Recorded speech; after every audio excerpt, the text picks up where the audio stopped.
ओम शांति। 23 जून 1973 की अव्यक्त मुरली है। मुरली की हेडिंग है अलौकिक खजाने के मालिक। अलौकिक खजाने के मालिक, सर्व कमजोर आत्माओं को बल देने वाले, सर्व आत्माओं के तमोगुणी स्वभाव और संस्कारों को परिवर्तन करने वाले और पद्मा पदम भाग्यशाली बनाने वाले बाबा बोले, अपने को लाइट हाउस और माइट हाउस दोनों समझते हो। वर्तमान समय की स्थिति प्रमाण आप सभी का कौन सा स्वरूप विश्व कल्याण का कर्तव्य कर सकता है, उस स्वरूप को जानते हो।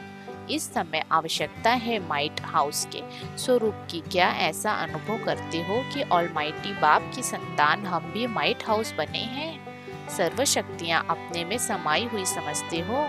शक्तिमान शक्तिवान नहीं, लेकिन सर्वशक्तिवान, जिनका सर्व शक्तियां संपन्न के लिए गायन है कि अप्राप्त कोई शक्ति नहीं ब्राह्मणों के खजाने में। जैसे देवताओं के लिए गायन है अप्राप्त कोई वस्तु नहीं देवताओं के खजाने में, वैसे आप ब्राह्मणों का गायन है कि अप्राप्त नहीं कोई शक्ति ब्राह्मणों के खजाने में, क्योंकि मास्टर सर्वशक्तिवान है। जब बाप का नाम ही सर्वशक्तिवान ऑलमाइटी अथॉरिटी है, अर्थात सर्व शक्तियों के खजाने के मालिक के बालक हो, तो ऐसे बालक जो बाप की सर्व शक्तियों के मालिक हैं, तो क्या उनके पास कोई अप्राप्ति हो सकती है? जो बालक सो मालिक है, ऐसा कोई है जो अपने को बालक सो मालिक नहीं समझते हैं? सभी मालिक बैठे हैं ना। सर्व शक्तियों के खजाने के मालिक हो ना। खजाने के मालिक कभी यह संकल्प भी कर सकते हैं क्या कि हमारे पास सहन शक्ति नहीं है, वो माया को परखने की शक्ति नहीं है, वह ज्ञान के खजाने को संभालने की शक्ति नहीं है, वह संकल्पों को समाने की शक्ति नहीं है, वह खजाने को सुमिरन करने की शक्ति नहीं है। कितना भी कोई कार्य में बुद्धि विस्तार में गई हुई हो, लेकिन विस्तार को एक सेकेंड में समाने की शक्ति नहीं है। ऐसे मालिक के क्या यह बोल व यह संकल्प भी हो सकता है? अगर होता है तो उसको क्या कहें? उस समय की स्टेज को व स्थिति को क्या मालिकपन की स्थिति कह सकते हैं? मालिक सदा मालिक ही होता है, अभी अभी मालिक अभी अभी भिखारी, ऐसे मास्टर सर्वशक्तिवान होते हैं क्या? मालिक से बार बार रॉयल, भिखारी क्यों बनते हो? बाप के सामने भी जब बच्चा आकर यह कहे कि बाबा हमको मदद करना, शक्ति देना और सहारा देना, इसको क्या कहा जाता है? क्या इसको रॉयल भिखारीपन नहीं कहेंगे? यह है भक्ति के संस्कार। जैसे देवताओं के आगे जाकर कहते थे कि आप तो सर्वगुण संपन्न हो और मैं, वैसे ही बाप के आगे मास्टर सर्वशक्तिवान आकर कहता है कि बाबा आप तो सर्व शक्तियों के सागर हो, लेकिन मुझ में वह शक्ति नहीं है, निर्बल हूँ, माया से हार खा लेता हूँ, व्यर्थ संकल्पों को कंट्रोल नहीं कर पाता हूँ और माया के विघ्नों से घबरा जाता हूँ। तो क्या ये वही भक्ति के संस्कार नहीं हुए? सुनाया था ना कि बाप जो है जैसा है उसको वैसा न मानकर भावना के वश सर्वव्यापी भी कहते हैं, इसको भी आप बाप की इंसल्ट करते हो ना। कड़े से कड़ा शब्द गाली देते हो, वैसे ही अपने श्रेष्ठ सोमान मास्टर सर्वशक्तिवान मास्टर ज्ञान प्रेम और आनंद सभी के सागर अपने लिए फिर कहें कि जरा सी शक्ति की कमी है तो क्या उनको मास्टर सागर कहेंगे? एक तो स्वयं को मास्टर ज्ञान का सागर आनंद का सागर कहें, फिर यह कहें तो अपनी इंसल्ट करना नहीं हुआ क्या? स्वयं ही स्वयं की इंसल्ट करना, क्या यह ब्राह्मणों का सम्मान है? यह बोलना व यह संकल्प करना, इससे अपनी भी इंसल्ट करते हो और बाप की भी इंसल्ट करते हो। कैसे? एक तो बाप जो दाता है स्वयं ही देने वाला है और किसी के कहने से देने वाला नहीं है, तो दाता को मनुष्य बनाना क्या यह इंसल्ट नहीं है? कहने से कौन करता है? मनुष्य। दूसरी बात, बाप को भी स्मृति दिलाने वाले बनते हो, इससे क्या सिद्ध होता है? क्या बाप को अपना कर्तव्य करना भूल गया है? क्या इसलिए आप बाप को स्मृति दिलाते हो? बाबा आप तो मददगार है ही, इसलिए मदद करना, इस कहने को क्या कहा जाए? जबकि गायन ही यह है कि ब्राह्मण अर्थात सर्व प्राप्ति स्वरूप के पास अप्राप्ति कहाँ से आई? इसलिए कहा कि ब्राह्मणों की स्टेज पावर हाउस है। अब पावर हाउस से परे की भाषा समझे। पावर हाउस के यह बोल नहीं होते हैं। अब तो फाइनल रिजल्ट आउट होने का समय भी समीप आ रहा है। फाइनल रिजल्ट के समय में भी अगर कोई पहला पाठ ही पढ़ता रहे, उसमें भी मजबूत न हुआ हो तो ऐसे का रिजल्ट क्या होगा। इसलिए फिर भी बाप दादा कुछ समय पहले सुना रहे हैं कि जिसको भी हाई जंप देना हो, वह आगे बढ़ना हो, तो सभी से 6 मास के अंदर अर्थात इस वर्ष में अपने आप को जिस भी स्टेज वह जिस भी स्थिति में स्थित करना चाहते हो उसके लिए यह चांस है। ऐसे थोड़े समय के अंदर अपने को संपन्न बनाने के लिए साधारण पुरुषार्थ नहीं चलेगा। अभी तो तीव्र पुरुषार्थ अर्थात संकल्प, बोल और कर्म, इन तीनों में समानता का अभ्यास करना, उसको कहा जाता है तीव्र पुरुषार्थी। जैसे बुद्धि में यह सोचते हो, समझते हो कि हम दाता के बच्चे हैं, लेकिन बोल और कर्म में अंतर है। संकल्प में सोचते हो कि हम सर्व आत्माओं से ऊंचे ब्राह्मण हैं, लेकिन बोल और कर्म में अंतर है। सोचते हैं कि विश्व कल्याणकारी हैं, लेकिन बोल और कर्म में अंतर है। तो तीनों ही समान हो जाए, इसको कहा जाता है तीव्र पुरुषार्थ अर्थात बाप समान।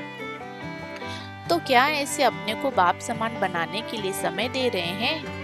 6 मास के बाद इस रूहानी सेना के महावीर, घोड़ेसवार और प्यादे अर्थात प्रजा सभी प्रत्यक्ष होंगे। जब तक आपस में ही प्रत्यक्ष नहीं होंगे तो विश्व के आगे प्रख्यात कब होंगे? और विश्व के आगे प्रख्यात नहीं होंगे तो प्रत्यक्षता कैसे होगी? तो स्वयं को और बाप को प्रख्यात करने के लिए व बाप की प्रत्यक्षता करने के लिए अब लास्ट पुरुषार्थ व लास्ट सो फास्ट पुरुषार्थ कौन सा रह गया है? फास्ट पुरुषार्थ कौन सा है जो फास्ट ही लास्ट है? इसको जानते हो? कौन सा पुरुषार्थ सामने आता है? फास्ट पुरुषार्थ की विधि कौन सी है कि जिससे बाप समान बन जाएंगे? यह सिद्ध होगी, बिना विधि के सिद्धि नहीं हो सकती। बहुत बार सुनाया है, सिर्फ एक शब्द है लास्ट सो फास्ट पुरुषार्थ की विधि है प्रतिज्ञा। कोई भी बात की प्रतिज्ञा करना कि यह करना ही नहीं है, यह अभी करना है। प्रतिज्ञा की विधि यह है कि लास्ट इज फास्ट। प्रतिज्ञा अर्थात संकल्प किया और स्वरूप हुआ। प्रतिज्ञा करने में सेकंड लगता है, तो अब फास्ट पुरुषार्थ 1 सेकंड का ही होना चाहिए, क्योंकि सुनाया था कि लास्ट पेपर की जो रिजल्ट आउट होना है, लास्ट पेपर का समय क्या मिलेगा? 1 सेकंड। लास्ट पेपर का टाइम भी फिक्स है और पेपर भी फिक्स है। पेपर सुनाया था ना, नष्टो मोहा स्मृति स्वरूप।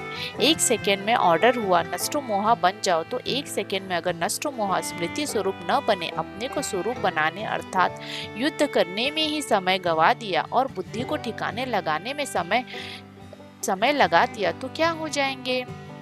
फेल। तो समय भी 1 सेकंड का मिलना है, यह भी पहले ही सुन रहे हैं, पेपर भी पहले सुन रहे हैं, तो कितने पास होने चाहिए? फास्ट पुरुषार्थ की विधि है प्रतिज्ञा। प्रतिज्ञा से अपने को प्रख्यात करो, बाप को प्रख्यात करो, अर्थात प्रतिज्ञा से प्रत्यक्षता करो। यह मुश्किल है क्या? हिम्मत और उल्लास और नशा और निशाना अगर सदा साथ रखेंगे तो अपने कल्प के समान, अनेक कल्प के समान फुल पास हुए ही पड़े हैं। कोई मुश्किल नहीं, सिर्फ इन 6 मास के अंदर अपने मुख्य 4 सब्जेक्ट को सामने रखकर चेक करना कि चारों में पास मार्क्स है। यह है कम से कम पास मार्क्स लेना, यह है कम से कम पास मार्क्स। लेकिन जो विशेष आत्माएं हैं उनको फुल मार्क्स लेने का लक्ष्य रखना है। ऐसे नहीं समझना कि 2 या 3 सब्जेक्ट में अच्छे मार्क्स है और 1 या 2 में कम है तो पास हो जाएंगे। अगर एक सब्जेक्ट में यदि कोई फेल होता है तो क्या होता है? जिसको दोबारा पेपर देना पड़ता है, उसका वह वर्ष तो खत्म हुआ ना, अर्थात वह सूर्यवंशी से तो मिस हुआ ना। सूर्यवंश के पहले राजभाग्य और प्रकृति के फर्स्ट सर्व प्राप्ति संपन्न प्रारब्ध से तो मिस हो जाएंगे ना। हाँ, यदि चढ़ती कला होते होते त्रेता में आकर फुल मार्क्स लेंगे तो त्रेता में कुछ श्रेष्ठ प्रारब्ध पा लेंगे। इसलिए यह भी नहीं सोचना चारों ही सब्जेक्ट में फर्स्ट पुरुषार्थ है फुल पास होना, अर्थात फुल मार्क्स लेने हैं।